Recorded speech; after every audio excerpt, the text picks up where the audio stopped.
Yes sir.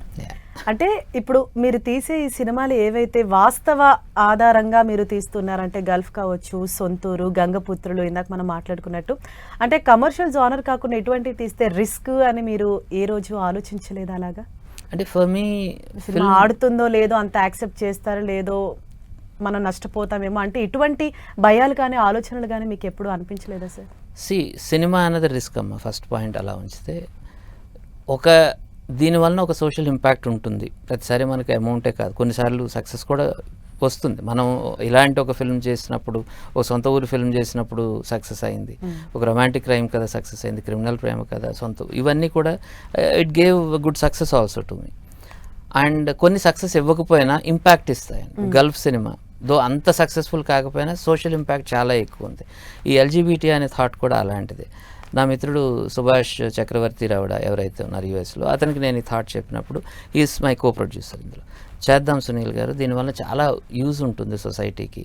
Money అన్నది okay, it's a by product, రావాలి, but కానీ మన ఇంటెన్షన్ చాలా మంచిది, దీన్ని బాగా చేద్దాము, లెటస్ డూ, ఒక మంచి గ్రాండ్ రిలీజ్ చేద్దాం, ఇండియాలో చేద్దాం, యూఎస్ యూకేలో చేద్దాము, విషయాలను తీసుకొని వెళ్దాం, మన సైడ్ ఆఫ్ ద స్టోరీని ప్రపంచంలో చెప్పడం కోసం కొన్ని ఫ్యామిలీస్ని, కొంతమంది వ్యక్తుల్ని మనం సెన్సిటైజ్ చేసి కొన్ని జీవితాల మీద మనం ఇంపాక్ట్ చూపించగలిగినా కానీ ఇట్స్ వెరీ వెరీ హ్యాటనింగ్. మన అంటే యాక్చువల్లీ ప్రొడక్షన్లో ఉన్నందుకు మన ఫిల్మ్ తీసుకొచ్చిన ఇంపాక్ట్ అన్నది మనకిచ్చే satisfaction will be much stronger. అది నా మిత్రుడు సుభాష్ గారు ఎక్స్ప్రెస్ చేశారు and he stood with me ఈ ప్రోడక్ట్ చేయడం కోసం.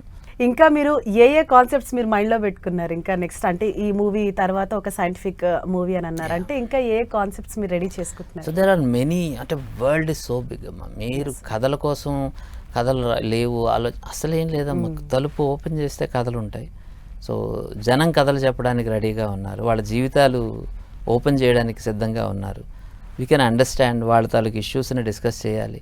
ఎందుకంటే నేను ఎన్నో ఇంజనీరింగ్ కాలేజెస్కి వెళ్ళినప్పుడు ఆ స్టూడెంట్స్ ఇచ్చిన ఫీడ్బ్యాక్తో తీసిన సినిమాలే రొమాంటిక్ క్రైమ్ కథ కానీ, క్రిమినల్ ప్రేమ కథ కానీ.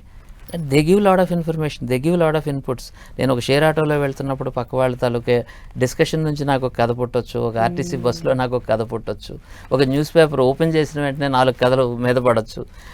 ఏం చేస్తున్నావు నువ్వు, ఇదిగో వీఆర్ హియర్ అని అడిగేవెన్నో ఉంటాయి.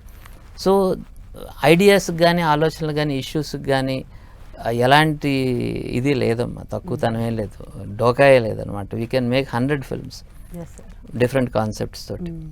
అండ్ సార్ ఇప్పుడు ప్రెసెంట్ టాలీవుడ్లో అంటే ఈ content based movies, content oriented movies ఎంతవరకు వస్తున్నాయి అని చెప్పేసి మీరు అనుకుంటున్నారు? అంటే చాలామంది యంగ్ ఫిల్మ్ మేకర్స్ వస్తున్నారమ్మా. I really appreciate them. ఎందుకంటే వాళ్ళు టెక్నికల్లీ చాలా సౌండ్గా ఉంటున్నారు అండ్ సెన్సిబిలిటీస్ ఉన్నాయి. బికాజ్ వరల్డ్ సినిమాని చూశారు వాళ్ళు, వాళ్ళకి తెలుసు ఒక కొరియన్ ఫిల్మ్ ఎలాగా ఒక సిచ్యువేషన్ని ట్రీట్ చేస్తుంది. ఈ అన్ని టెక్నికాలిటీస్తో పాటు సమాజాన్ని నుంచి వచ్చే వాళ్ళు ఉంటారు, రూట్స్ నుంచి వచ్చిన ఫిల్మ్ మేకర్స్ ఉన్నారు. లైక్ తమిళ్లో చాలామంది వచ్చారు, మలయాళంలో చాలామంది వచ్చారు, అలాగే తెలుగులో కూడా నా రూట్స్ నుంచి వస్తున్న ఫిల్మ్ మేకర్స్ వస్తున్నారు. కేవలం అర్బన్ స్టోరీకి మాత్రమే పరిమితం అయిపోకుండా విలేజ్, రూరల్ బ్యాక్డ్రాప్ స్టోరీస్ కూడా చెప్తున్నారు. వాటిని గ్రాండ్ స్కేల్లో తీయగలిగే పాసిబిలిటీ, పొటెన్షియాలిటీ ఉన్న ఇండస్ట్రీ మంది. ఒక రంగస్థలం లాంటి సినిమా ఒకటి జరిగింది అంటే సుకుమార్ గారు లాంటి ఒక డైరెక్టర్ దాన్ని టచ్ చేయగలిగారు అంటే because rooted film makers. Urban scenario నుంచి వాళ్ళు మట్టి కథలకు కూడా వెళ్ళొచ్చు. ఒక కాంతారా లాంటిది ఎగ్జాంపుల్స్ మన కన్నడ వాళ్ళు ఎలా ఇచ్చారో అలాంటి ఎగ్జాంపుల్స్ తెలుగులో కూడా వస్తాయి. And I'm very positive youngsters and young batch of directors and creative people మీద.